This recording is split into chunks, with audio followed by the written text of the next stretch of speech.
Good afternoon, everyone. Thank you for being here. Thank you for the organizers for this invitation. My name is Aline, and I'm here representing the International Secretariat of the International People's Assembly. And I really like the way we present because I think it's kind of getting the spirit of what is the International People's Assembly. First of all, because I'm skipping thoughts.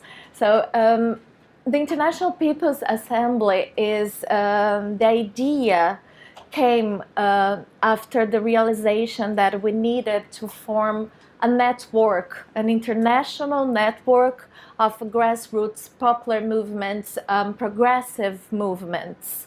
We share the understanding that the world is going through a deep structural crisis. And that crisis is something that we can only overcome if we bring people an alternative. And the only way to create that alternative is through the organization of our people, of the workers all around the world. So the International People's Assembly is organizing in all levels, the national level, the regional level, and the international level. We also, coming from this analysis that we needed to form an international platform of,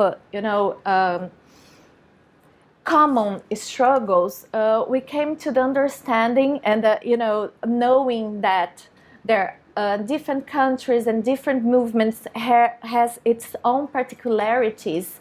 We came to the understanding that we had to create a platform of common struggles, that is our intersectionality.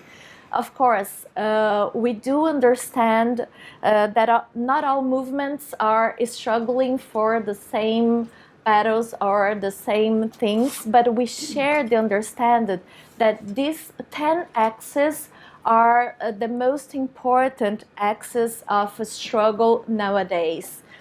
And this platform, I'm gonna share with you what are the 10 points. The first one is the anti-imperialist, anti-colonial struggle and the fight for people's sovereignty. That comes with the understanding that we need to face the threats that are imposed by territorial invasions, military aggressions, and other imperialist attacks. The second one is the struggle for people's democracy through one of the things that we think is really important in this sense is to denounce what this capitalist, the bourgeoisie state, how they are attacking democracy right now. That's something that we are seeing very much now in Brazil, and after the coup against Dilma Rousseff, and how this attack on democracy is a direct attack on the workers, on the rights of the people, on achievements that we fought so long and so hard to achieve, and they are being just rolling back. So in this sense, in the second point of struggling for democracy, we also think that it's really important to discuss new proposals of how people can participate in political power, not only through the state or government, but alternative ways to be part of political power. The third axis is the struggle in defense of natural resources to confront this offensive of private appropriation that we see, right? We understand that natural resources, they are a patrimony of the humanity. They cannot be sold to private companies. They are not for profit. So this is one of the important axes that we came with. The fourth one is the struggle against the financial capital and transnational companies. Why we chose those two? Because we understand that they are the expression of economic imperialism. So they also need to be addressed, the consequences of the expansion of this. The fifth axis is the struggle for work with rights and dignified salaries. This is a trend that we are seeing. I believe here in Hong Kong is one of the places that we see it the most, but in the United States, also in the UK, the precarization of work, how capital nowadays, how they prefer to see the workers dying in the factories than to give them, minimum rights. So we understand that resignify working is something that is especially important nowadays. The other axis is the issue of migrants, refugees, diasporas, and reparation to indigenous people and Afro-descendants. This is another thing that is connected with the structural crisis of capitalism.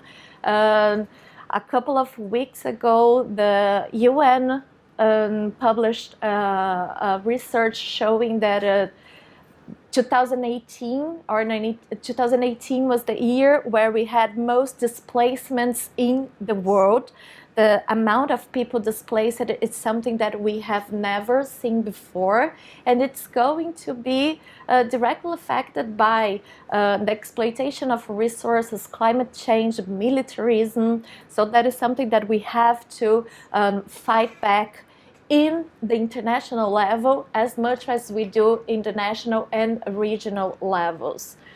The eighth axis is the permanent internationalist solidarity and to denounce political prisoners in the world. When we talk about international solidarity, it comes from the idea that one struggle is the struggle of all. My struggle, the MST struggles in Brazil, is the same struggle as the struggle against nuclear weapons, because we are fighting for the same goal. We are fighting for our dignity, we are fighting for the humanity, we are fighting for hope for a better world.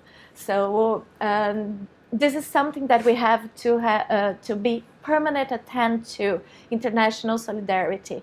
And political prisons is something that also comes from the understanding that we are living in a world in crisis and where democratic values are being undermined every day.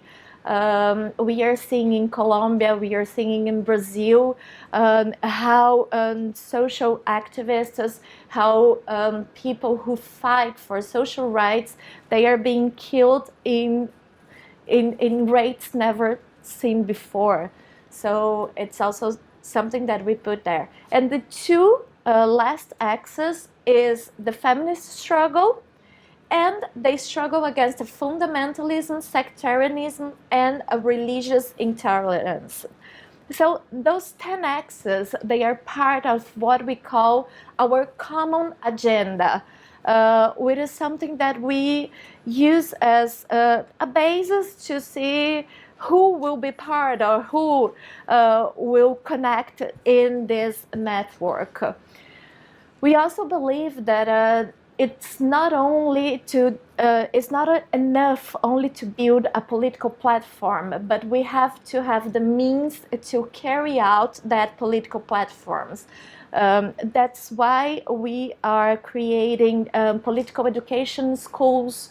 We are organizing independent progressive media outlets in all 5 regions of the country.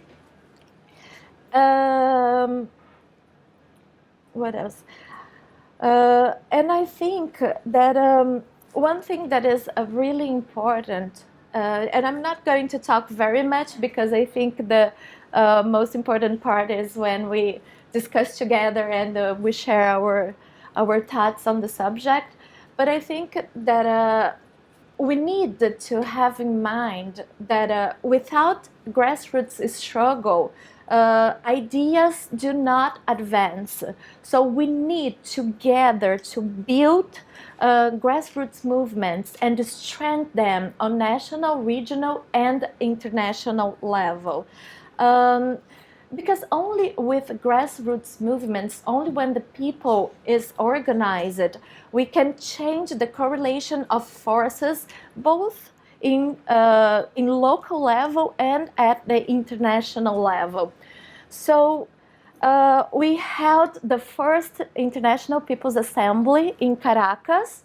JD and Kinchi were invited. Unfortunately, we had some problems with visa and they could not attend, but they were in the launching where the idea of the International People's Assembly started, which was in the Dilemmas of Humanity conference that was held in the Florestan Fernandes National School in São Paulo. But in February of this year, we organized the first International Assembly in Caracas, in Venezuela. We had over 500 people from around the world. 181 organizations of 87 countries were represented there. From the 5 continents, we have Africa, Asia, Europe, Latin America, and Oceania.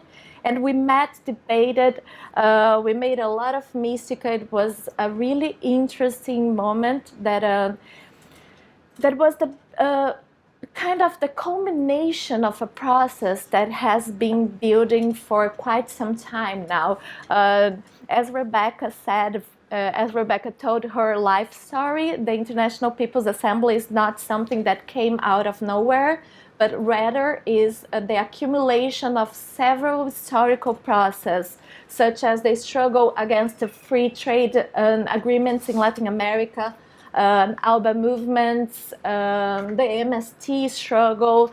They all build up together to conform this platform. And in the spirit of international solidarity, one of the things that we did in that assembly was to show the world how grassroots movements, union trades, political parties, they are together in the struggle against the imperialist attacks against Venezuela. Because we understand that Venezuela right now is the most important struggle. It's one of the most significant struggles against imperialism right now. So yeah, what else can I tell you? Oh, one last thing that we also understand that we can only transform the world through resignification of what the word means. And we think that one important challenge for us right now is to show people that we are a beacon of hope, a beacon of happiness. We are the ones that can make the difference in the world, because we lost the ability to conquer hearts and minds. And we have to bring back again the ability to give hope to people. So that's one of the main challenges that we have right now. Thank you very much. Thank